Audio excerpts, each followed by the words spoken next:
You are listening to the HP Outdoors Waterfowl Podcast, episode 58.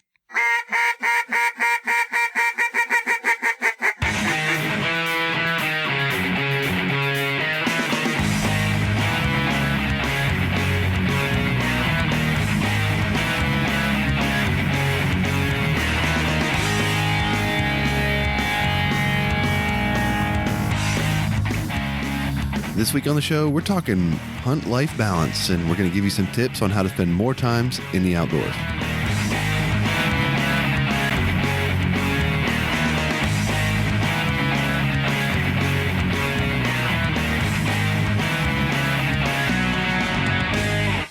All right, welcome to the 58th episode of the HP Outdoors Waterfowl Podcast. We're your on-demand audio source for all things waterfowl and waterfowl hunting. I'm your host, Josh Palm, and I'm joined, as always, by my co-host, Minivan Dan. Dan, what's going on, man? That name is just amazing, for one. But, so today is Saturday. It is 10:30 p.m., so our opener has come and gone here for duck in Pennsylvania. And we're sitting in the mid 40 degree range, so not too bad for October. And I guess we can talk about the opener a little bit if you would like to, but that is what consumed my day today. Yeah, we got our little 4-day season going on right now as well. I didn't hunt today or yesterday. We've had some pretty poor weather with the hurricane kind of hitting the area, and we had another cold front kind of come through that, fortunately enough, kind of kept the hurricane a little bit south of our location, so we got salvaged from some of that. But the weather's been just kind of poor, and had some stuff going on. But the main thing we're going to discuss this week is kind of that hunt life balance. We've had a lot of people talking to us lately and kind of posting questions in the Facebook listeners group about how do you get your wife or your girlfriend or whatever to allow you to kind of spend more time in the outdoors and keep everybody happy and home and all that kind of stuff. So we're both married, both have kids, so we thought we'd offer kind of our take on that. And we've shared some of these things kind of throughout the episodes, but it's a good one to sort of kind of review some common things, and then maybe offer some alternative things that we've used that have been successful to, maybe help some other guys out. So we'll talk about that. But, the seasons are kind of opening up here, and, for Virginia, it's kind of stupid because we have like a 4-day season here in October, and then it goes out again till mid-November. And, I told you kind of, before we got started here, I'm having a really hard time kind of getting charged up right now for duck season for whatever reason. It's one of those, I don't know, it's a weird mental funk that I'm in for some reason, but I could have hunted today. It just didn't. I could hunt tomorrow. I'm not going to. Probably going to go out on Monday just to kind of at least hunt once during the four day early part. But, I don't know, man, I'm just kind of in a rut right now, and I can't seem to really get going and get fired up. I don't know what it is, but, it's just kind of a weird feeling, man. I don't know. Yeah, a 4-day, like you said, a 4-day season, and then it's out for almost a month over a month. So that's tough. It's tough to get, all set up, all ready to go, and then, it's taken away from you in no time. So, but at least you're going out once, and maybe that'll kick you back into gear a little bit. Yeah, it's a mix because I've just got a lot going on. My personal life and stuff like that right now that's keeping me busy. And, I just haven't had a lot of time to really focus on duck hunting or, waterfowl hunting or any kind of hunting really, and get excited for it. So it's just, I don't know. It's weird. I've never been in a position, never been like this before, with duck hunting. I've been like this before with deer hunting plenty of times where, the alarm goes off and I'm just like, there's no chance I'm going to sit in a deer stand today. And I just go right back to bed. I've never been like this with duck hunting. So I don't know, kind of a weird position for me, but, tell us about your hunt today, Dan. Let us know how it went. Yeah, so I'm trying to think back to last year. Last year we hunted an area. It was a new spot. We scouted it. There were, a good number of birds there, and we were fogged in until like 10 a.m. So it was, we killed a couple birds, but it wasn't what we expected. And this place that we hunt pretty regular during the season, they limited out on wood ducks opening day last year, and then the second weekend we went back with 5 guys and limited out. So, we figured let's get back there. Same situation. It's a beaver pond that the dam broke last spring and drained a little bit and allowed it to grow a lot of grass and weeds, and then the beavers dammed it back up, and then pretty much just a natural food plot, and it was loaded with birds. This year that didn't happen, but it's still just plenty of food throughout the whole thing. So we went back today, and it was really a different kind of story.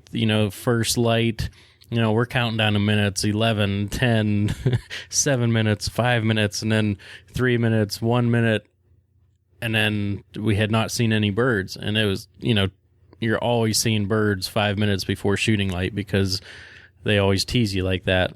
We're sitting there, and probably, 10, 15 minutes after shooting time, the first pair of woodies came in, and we got them. And just really slow throughout the day. It was kind of nice because there were smaller groups, and actually one of our guys scouted yesterday around noon, and there were a couple dozen mallards on the swamp. So, in the back of our head, all right, they're going to be coming in. Hopefully they come in pairs just like the wood ducks have been all day. And it got to the point where it was ready to pick up, and we actually drove a 4-wheeler back this time. And the guy's like, I'm going to go get my 4-wheeler and get it a little closer so we don't have to carry the decoys and stuff. And my brother told him, he's like, don't do it, because, once you get back there, all those mallards are going to show up. Well, he went, started the 4-wheeler with a trailer on it, starts clanking up, and what do you know, there's 24 mallards circling us. And as they're coming into us, he shows up in the view of the birds with a red quad, and they all flared. So that was the end of our hunt. It was just, it was slow. I think we killed 14, I think 13 wood ducks and a mallard.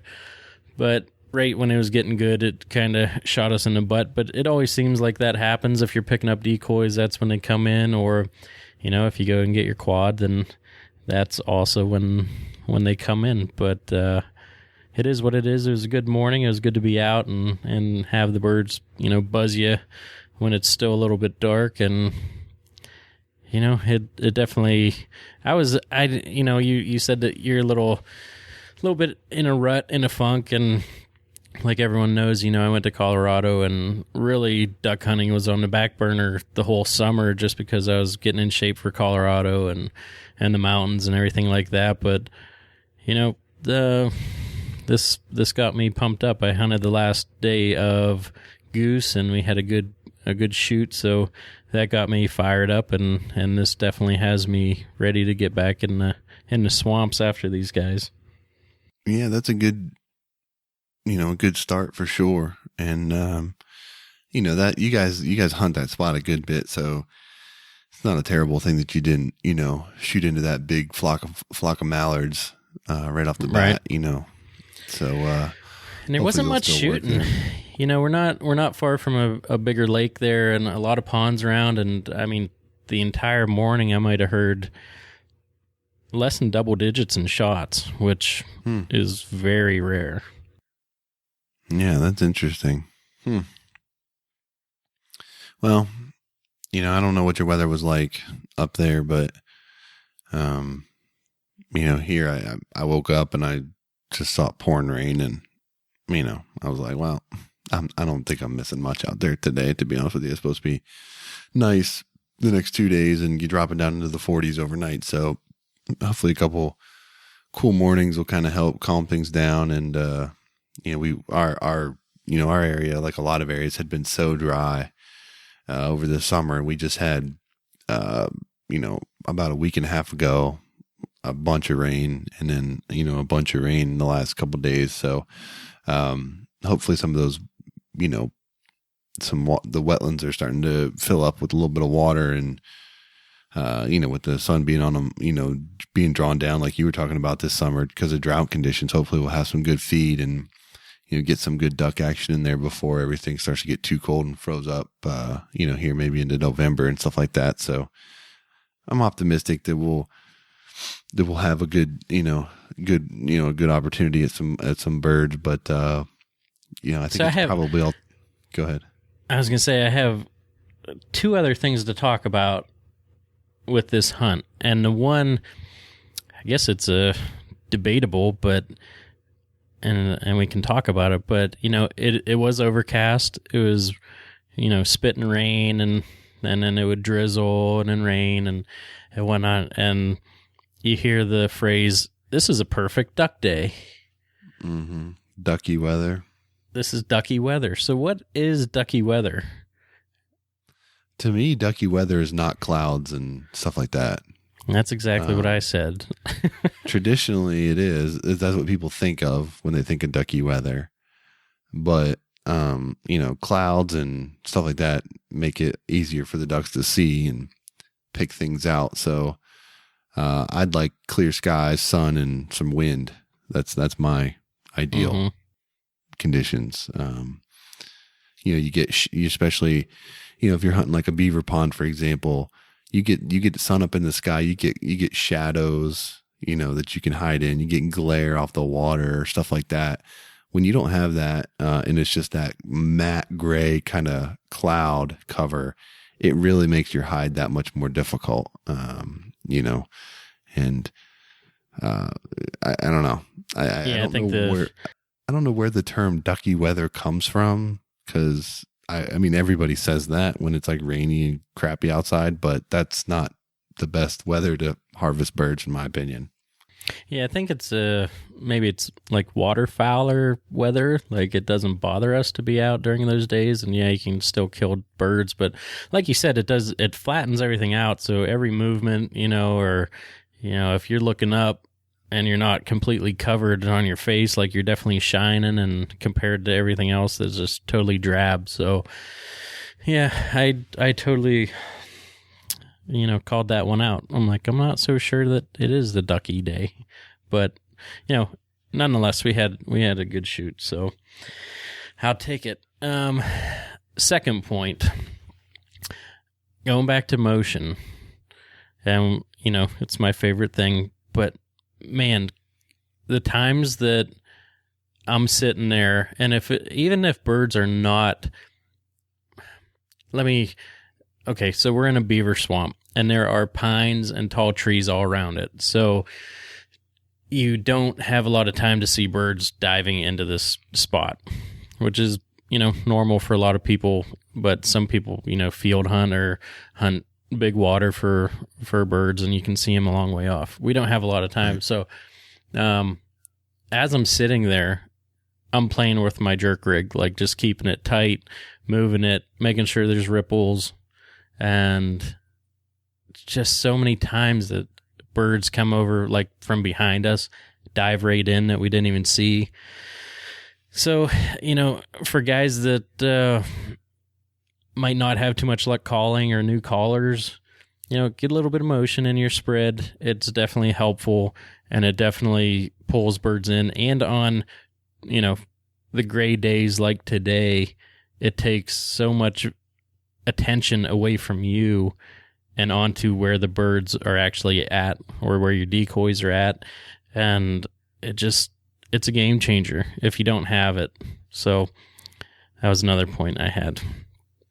Yeah. And in all honesty too, in that spot, if there were, if they're using that pond or that swamp, and that's where they want to be, they're going in there regardless.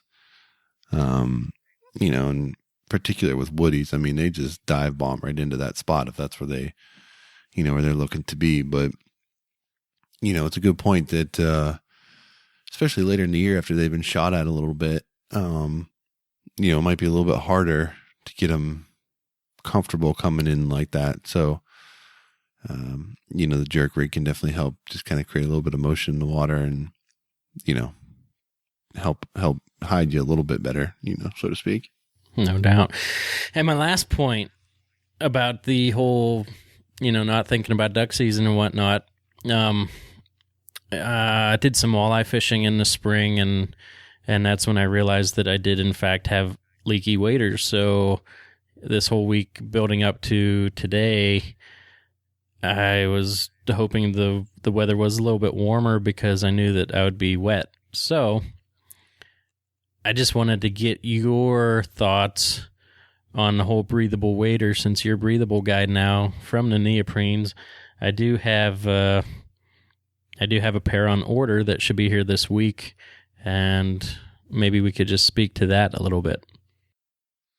Yeah, I mean, I made the switch to breathable last year and hunted with them exclusively last year. And, I mean, I had a really, really good experience. So at this point, I can comfortably say I'm never going back to neoprene. There's more versatility in a breathable wader. They're just as durable, if not more so. They're less prone to leaks, and they're easier to repair, I think. It's not like it's just like an easier material to work with if something were to happen to them. But, a lot of guys, they think that they can't stay warm without a neoprene wader. And I think that's, just one of those things where it's, you've always hunted with neoprene. So you just assume that, you can't get the same results at other places. And I can tell you, I've never been more comfortable than I had been in the breathable waders. The ability to move around, you layer properly, and it's really not a big deal. So, I prefer them for sure. Don't plan on switching back anytime soon, if ever. And yeah, do you have?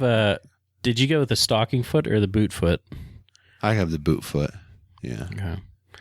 And I talked to some guys that spend all summer in breathable waders, fly fishing, and then they hunt in the same ones. And my big concern was, we'd hunt some really, really mucky bottom swamps. I'm like, I don't want to lose a boot in the middle of a hunt. And, they kind of helped me rest assured that that was not going to happen. They hunt it and fish it, and it's really not a concern. So I ended up going with the stocking foot, and I was going to go with the boot foot, but, being 5'11", and I don't know, I guess I'm short and wide, and they didn't have my size available. So I did go with the stocking foot and the boot. So we'll see how that turns out, and maybe do a little bit of a comparison. And I just know that I have the Drake waders. They're the late season ones because I just, like you said, I didn't want to get cold. And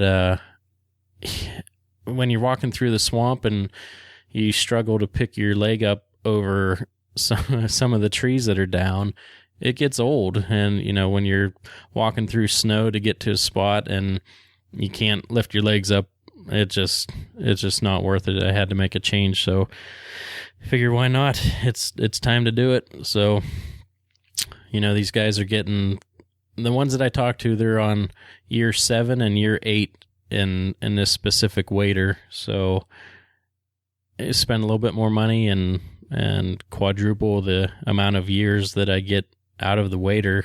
It's kind of a no-brainer. Yeah, and I was hesitant to go with the stocking foot for a couple of reasons. Primarily, it was just, I didn't want one more thing to carry, like when I'm loading gear and,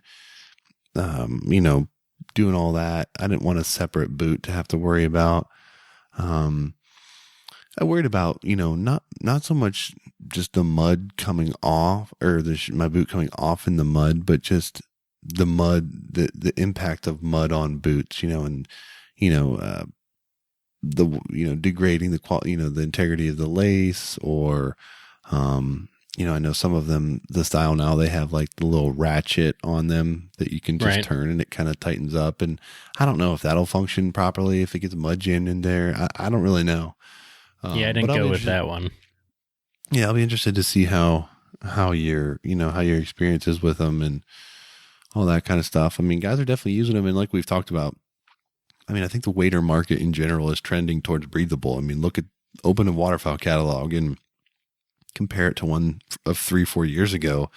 There's exponentially more options for breathable waders than there was, previously, and there's more options coming every year on the market, and there's hybrid ones that are part breathable, part neoprene, and all this kind of stuff. So, your cheapest option is always going to be those, entry level neoprene waders, but, they certainly get the job done. But, if you get to the point where you're looking for a little more longevity or, a little bit, higher performance, a breathable wader is tough to beat. And, the more people give it a shot, I think the more people you're going to see kind of converting permanently to that side. Right. And I actually, one of the guys I did talk to is Barton, and who does the gun dog segment for us, if people are wondering who Barton is, but he's a regular for us. But he said, he thinks that the boot foot might be a little bit warmer, but he's not sure. He does have the stocking foot and the boot system, but he was thinking about maybe switching or at least giving it a shot with the boot foot. So that had me a little bit worried, but my feet usually don't get too cold, but then again, I had, some slammer insulation in those drakes. So that's one thing in the back of my mind. We'll see how it goes.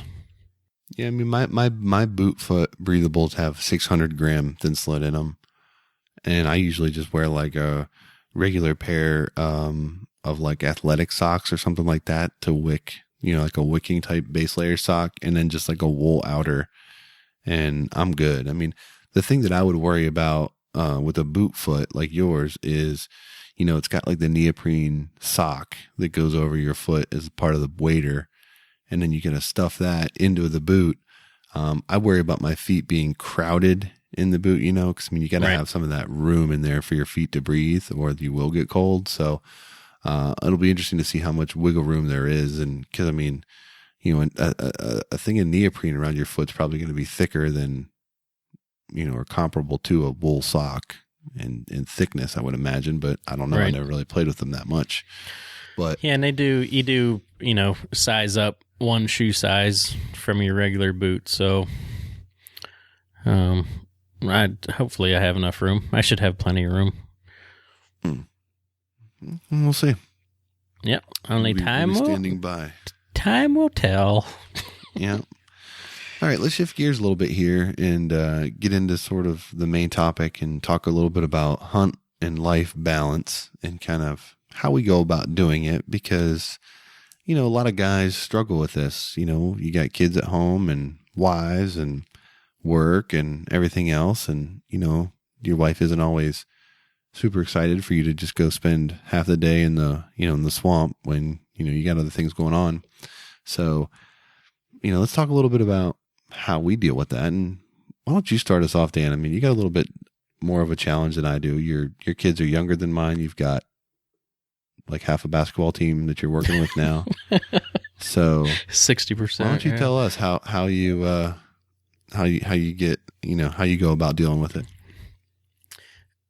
Well, it's still a learning experience. Right at this current moment, we do have 3 kids that are under 3 years old. So it's a handful. And I think one of the, we go back and say it all the time, but happy wife, happy life. And it really is true, because, the times that you want to go out and do your own thing away from the family, she's stuck at home or stuck, dealing with the kids, and that can be overwhelming at times, especially when that's time that you could be spending with them. So I think a lot of the time that is not hunting season, but I want to go and scout or something like that, I like to have the kids outdoors. So any time that I can, if I can take the kids over to the lake or over to the swamp and hike through the woods to see, what's going on in a specific location, and kind of give the wife a little bit of time to herself, I'll do that. I'll take all three. If I have to carry one, two, or all three of them, I've had to do that numerous times. But, I guess that's one of my ways that I kind of get the off season rolling or scouting, is to take all the kids myself. If usually the wife doesn't want to go, she'll take that time to clean or do laundry or something. So it's not a total break for her, but when you don't have three little ones holding onto your leg, it's a lot easier to get things done around the house. And if things are not done around the house, then that's when the anxiety kicks in of, things needing done and not being able to relax. Yeah, I have what I had written down to involve the family. I take my son fishing as much as I can, and my wife will even come with us, a good bit of time. So we'll go fish, and that gives you an opportunity to kind of see what's around and all that sort of stuff. But getting them involved is always beneficial, and the more that your kids are involved in what you're doing, that's pretty much the golden ticket right there. I don't think many wives would have a problem with you spending as much time as you want in the outdoors, as long as you're taking the kids with you. Heck, that's some free time for them and good bonding time for you. So definitely one to try. And, for me, the biggest thing, honestly, Dan, is it's just being honest with my wife and sort of setting that expectation that, like, hey, this is something that I'm really, really passionate about, and, something that matters. And, we say happy wife, happy life, and that's true 100%. But, if you don't have a happy life, who gives a crap about, if your wife's happy or not, because you're not happy either. Right. Being honest. So, it's a balance, right? It's a give and take. There's no doubt. But, if you don't express to them how important it is, to you to do this and have this little bit of time, you can't expect them to have the same appreciation for it as you do. So, I'm honest with my wife about that. But the other thing that I'll say too is, when you're home, you got to be on, right? You got to be turned on, and you got to be engaged. So, like, if I get up on a Saturday morning and I go hunting, and I'm up at 3 a.m. and I'm out there, whatever, and let's say I get back to the house at 11:30 or 12 or something like that, I can't come home and go back to bed because I was up early that day. You gotta, sack up a little bit and be dad and be a husband. It's just, I don't really know how else to put it, but, you can't expect to get a half a day to hunt and then get the rest of the day to just lounge around and be lazy. So, that's hard. I agree. Too, and there was, go ahead. No, I was going to say, we kind of talked about this in a listeners group, and that's kind of what made us choose this topic for this week, is because we I don't know what's going on, but we're getting a lot of emails and a lot of conversation about, how do you get to just be able to go out? I have kids, or my wife doesn't understand, or, whatever the deal is. But, that's kind of where we started. And one of the comments I made that I'll reiterate here is, whenever there's something special going on, if it's a birthday for a kid or a birthday for your wife or anniversary or something like that, you better be on point with that. Like you said, you can't go home and lounge around. Well,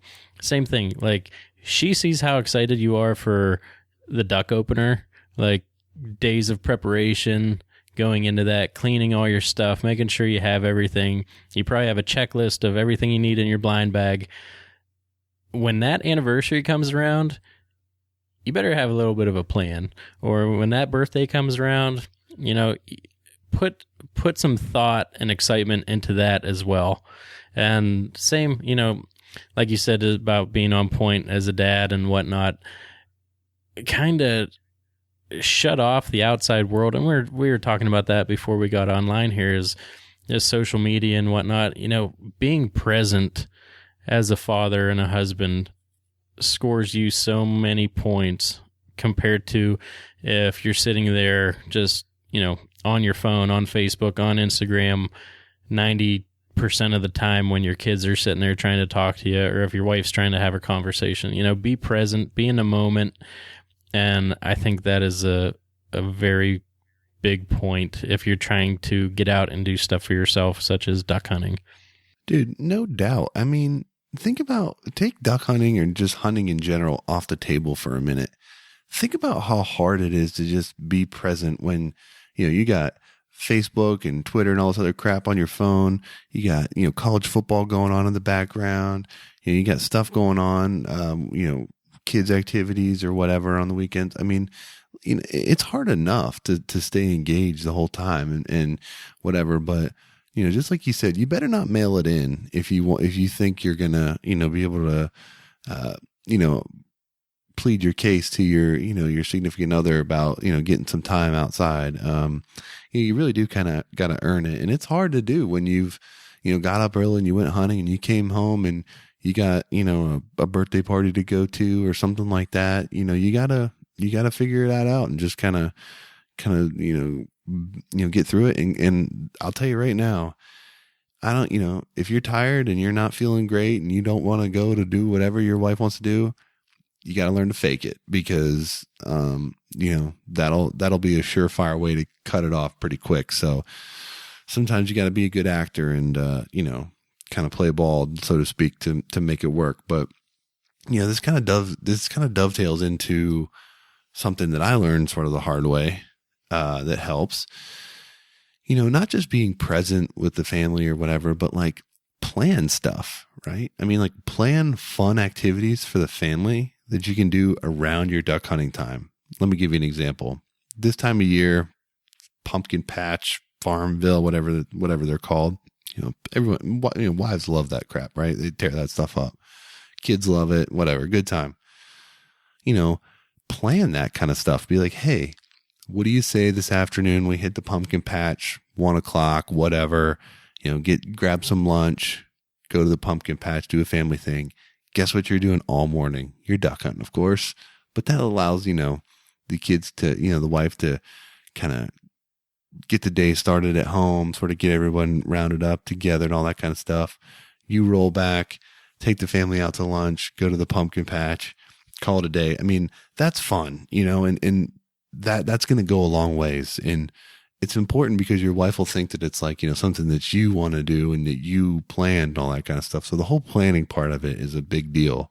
Don't just say, no, I'll do whatever you want to do. Whatever you want to do is fine. We'll do it. Take some initiative to set some plans and some fun things for the family to do. And I'm telling you, it'll get you a long way. I guess the one good thing about PA not having Sunday hunting is that we do have Sunday to do that. And tomorrow we are going to Port Farms, which is a very large pumpkin patch. And that it's actually a good time because the kids can climb everything now and go down the slides and they're not scared. And, that is a good family time. But I wanted to go back and about, getting the family involved. So my wife actually had to work today. Erin had to work today. And my dad came over at 7 when she went to work. So he watched the kids. I think I got back at like 11:30.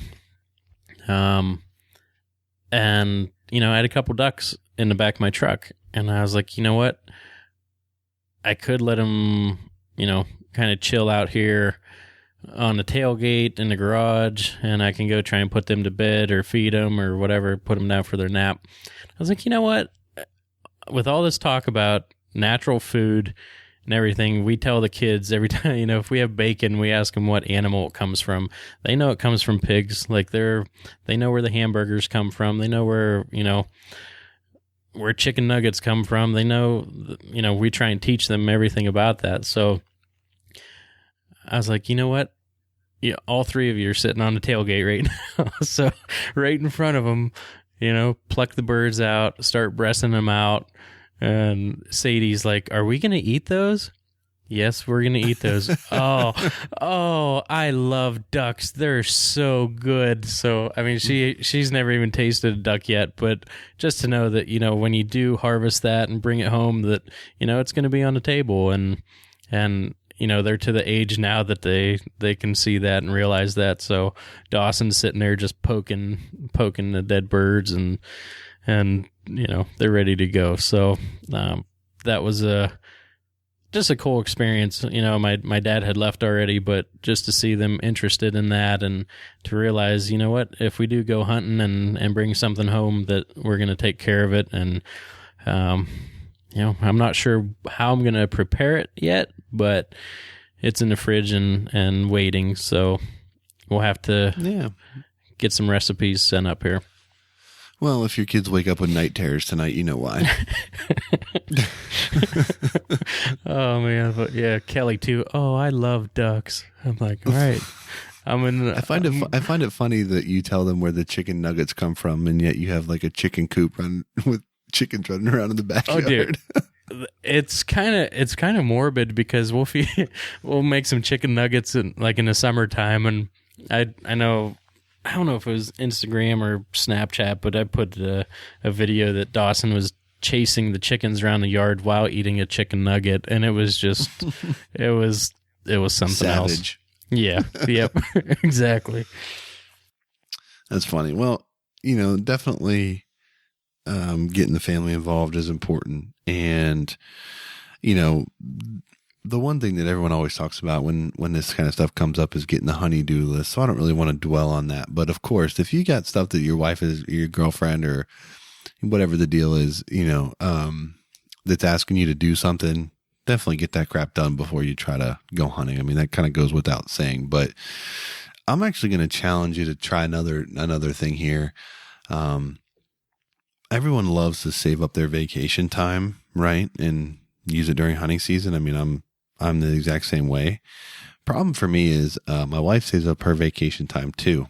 So she likes to take it whenever I take it. So it's not like I can just do whatever I want to do while I'm on vacation. But, it actually does buy me more flexibility on the weekends when I take my vacation time in bigger blocks, and we do it together, and we do some family stuff during that time. We've gone, around the holidays, we'll take time off and we'll go up to Hershey Park and do that, or we'll go, down to DC and we'll do something there, whatever the case is, doing things like that as a family and having some time to, stay the night one night or something like that. That really does help. And, it's nice when you can do that, within the hunting season. So like, I'll take time off to make sure that I'm off on Black Friday so she can go out and do her shopping and all that kind of stuff. So, I guess my takeaway here is when you use your vacation time, try to carve some time for the family, out of that time versus just saying, well, I'm taking a week off and I'm going to duck camp, or I'm going to deer camp, or whatever it is, and we'll see you, honey, kind of thing. That's really one that kind of helps out when you're trying to get Saturdays, it's half a day on Saturday or half a day Sunday, that kind of thing. Definitely helps out.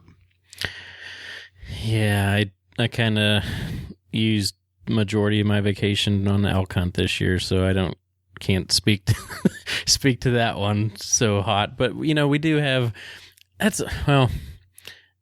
like you said, going back to the planning stuff, and don't be afraid to go away for a night or 2 nights. And, we're doing a water park. Once it gets cold here, I think cabin fever really sets in for my wife, like hardcore. So, there's a lot of nice water parks within 2 hours. And, we're going to one in early December, which hopefully she doesn't have cabin fever by then. But, going away for 2 days and 1 night to a water park, and hopefully it's really enjoyable. I'm kind of nervous about it, but don't be afraid to do it. I finally just signed up because it's something that she thinks will be fun. So, like you said, just bite a bullet sometimes and go along with it. Yeah. The other thing I'll say too, I've said this a bunch, but it probably bears worth repeating. I really don't push it in the early season. I think I hunted twice in September. And maybe once here in this early October season, but I really don't push it until the hunting is good. Cause I know by the end, if I push it cause the first year that they legalized Sunday hunting in Virginia, I pushed it. I hunted Saturday and Sunday every weekend, all season long. And by the end of it, I could tell that, I had overextended on that idea. So I pretty much have shifted back to 1 day per weekend, and then I'll save, to the later parts of the year when the migration's really good or we got birds thick, at various times. I'll save a handful of weekends where I'll do both, but I really don't burn that up. And I just try to build up that piggy bank of brownie points because yeah, hunting every day is great. And, I'd love to do that, but I'd rather, if you made me choose, I'm going to pick the days when I know the skies are going to be filled with birds, not when I'm just out there looking at a sunrise, staring at other dudes in the blind. So, I try to be strategic with it and I try to, take that into consideration. But, the reality of it is if you've got a wife and kids and a job and family, your time is finite. I mean, it's a small period, opportunity that you have to spend out there. Make the most of it. I mean, and if you got to choose, try to choose smart. So whatever whatever for your area. I mean, I just know for me, it's later in the year when the birds are finally getting here. That's when I really want to be out there. So this time of year, you'll find me at a lot more pumpkin patches and, doing family photos in a pile of leaves or whatever else. I mean, whatever it is, it's going to make her happy to kind of, build up some of those brownie points. Do it. What I love is, before guys get married or, in front of their friends or whatever, oh, I'll go hunting whatever I want. I'll do whatever I want. Well, you know what, you can say it as much as you want, but we get a lot of emails and a lot of messages asking about this situation. So the guys that think they're tough, but they really want to know, how do you balance it? And it is, you just got to be thoughtful, especially if you have kids. Like, when your wife works as much as you do, and then you keep her at home or, she has to watch the kids on the weekend, be fair and take care of the one that you said the vows to. Like it will go a long ways. The 20% of guys that say that they're going to hunt whenever they want when they're married, and they do hunt that much. There's probably 20% out there that their wives support it because they're doing their thing, or maybe they hunt too, or whatever it is. The other 80% are divorced, so they can hunt whenever they want because, I mean, it just doesn't work when it's the whole concept of marriage. You can't be selfish, right? It's a shared thing. It's a joint thing. And like you said, when you bring kids into it, it's a game changer. So, if you're thinking about having kids, if you're at that point in your life, pretty safe assumption that for the next couple of years, you're not going to be hunting as much as you probably did before that. It's just the reality of it. But I can tell you, my kid's 5, going to be 6 in the spring. And the kid, this is a little off topic, he is torn up with fishing. Kid loves to fish. He asks me, I'm not even kidding you, every single day of the week, he asks me if we can go fishing. And the weird thing is, we had done some fishing last summer and he was into it, but he wasn't like super into it. And one day this summer, I was watching like college bass fishing on ESPN2. And he was just like, hey, Daddy, I want to go fishing. I was like, you do? He's like, yeah. I was like, all right, cool. Put your shoes on. So like we literally stood up and just rolled out right from there. And we went fishing and he loved it. And, literally from that weekend on for the rest of the summer, we went fishing every single weekend. And, we got to the point where he was casting the rod, he's setting the hook, he's doing everything. So all I got to do is bait the hook and take the fish off the line.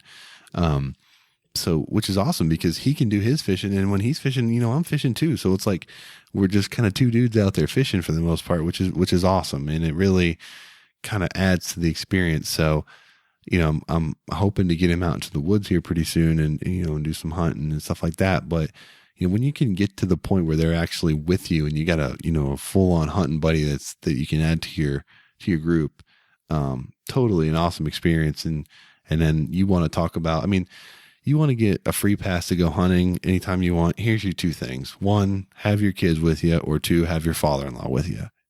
You get either of those into the mix and you can pretty much do whatever you want. Other than that, you better have a strategy on how you're going to work it. So here's another tip, and this is for anyone that is really struggling with this subject. And it might just be a communication disconnect between you and your wife. But there is a book that we actually had to read for our marriage counseling when we not like marriage counseling, not current marriage counseling, but before we got married, we had to read it. But the 5 love languages, and that is definitely something that you should read and take into consideration if you're struggling with this situation, because what your language might be, which might be giving gifts or something like that might not be her love language. So it really is. My nickname is Mini Van Dan, so I pretty much just swallow my pride on this show. But, if it is something like my wife, her love language is quality time. So it really, I know what, revs her engine, so to speak, or, keeps her ticking. Easy guy. And that's easy guy. But the quality time, and I'm not talking about that, but just really being present in the moment and being there, and going away on weekends with the whole family, and being the dad and the husband that she always envisioned of having, being that guy for her. So there's a few love languages, and that might be something. Secretly, if you are struggling with it, give it a shot. It's not anything expensive. It's a short read and could really be a game changer for you. Where can people go to find the Mini Van Dan Love Language podcast? iTunes, bro. Oh, okay. I have to write that down. But you can buy it on Amazon, and it is.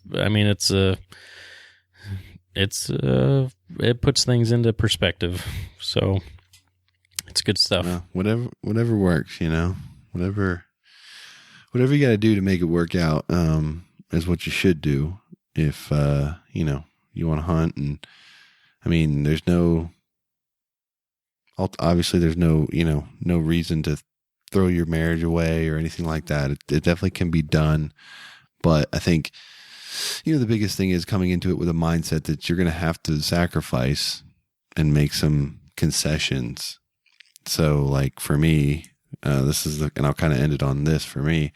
My wife gets together with her girlfriends in the neighborhood fairly regularly for, they get to together and watch like The Bachelor and that crap. And they'll go out for like little wine tastings or do their nails or whatever the hell else they do. I don't know, chick stuff, whatever.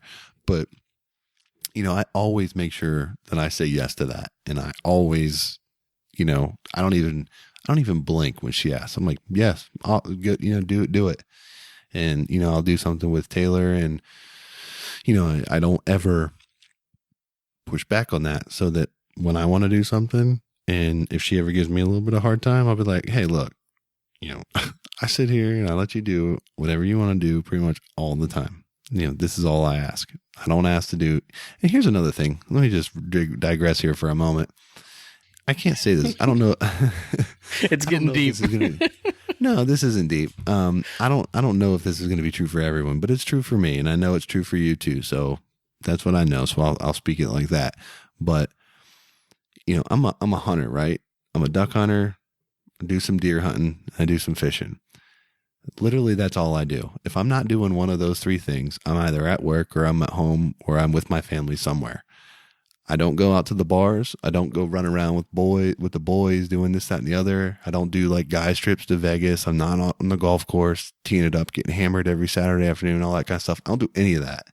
So I do try to keep that in perspective when it comes up, and yeah, I can see how hunting can be a pain in the butt sometimes, or whatever. But at the end of the day, like there's a lot worse things that you could be doing than being out in the duck blind. You know what I mean? So it's not like you're out at the bar getting torn up, all that kind of stuff. So, you can use that to your advantage and, kind of keep that in perspective. But that's it for me, Dan. That's all I got. Yeah, I think, my final thought will just go back to one of your first points and just say, the best policy is the being truthful and honest and, talking it out. If she has something planned and you have something planned, then it's give and take like anything else. And you know what? It'll work out in the end. So be upfront about it. Don't try and sneak anything in there and things will work out a lot better for you. Yeah, I got to agree with you. All right, Dan, anything else you want to cover or chat about here before we kind of wrap this one up? I think we have some really good episodes lined up, and just a matter of making some calls and doing some recording, and I think our listeners are going to be pretty happy. And I always say it, but, the iTunes ratings and reviews, if you haven't done it, shoot over there, do it. It really helps us out, gets higher rankings, and just confirms our happiness on this side of the show. Yeah, I gotta agree. We're trying to, we are trying to get established and sort of become the leader in our little niche here. And, whenever you go on there and you put a positive rating on us or whatever, it helps us stay up towards the top. So we definitely appreciate everybody taking the time to do that. And, felt like there was something else that I was going to say, but it's just kind of slipping my mind right now. So I guess I'll just go ahead and we'll just end it on that. All right, we appreciate you checking out episode 58 of the HP Outdoors Waterfowl Podcast. Hopefully you enjoyed our discussion about how to balance your hunting life and your personal life. If you'd like to check out any of our past episodes, you can do so on iTunes at hpoutdoors.com. Check us out across all the social media platforms, Instagram, Facebook, Twitter. We definitely appreciate you clicking like and following us on there. As duck season gets going, check out all of our past episodes if you need tips and techniques on anything specific. And until next time, for Dan, I'm Josh. Take care.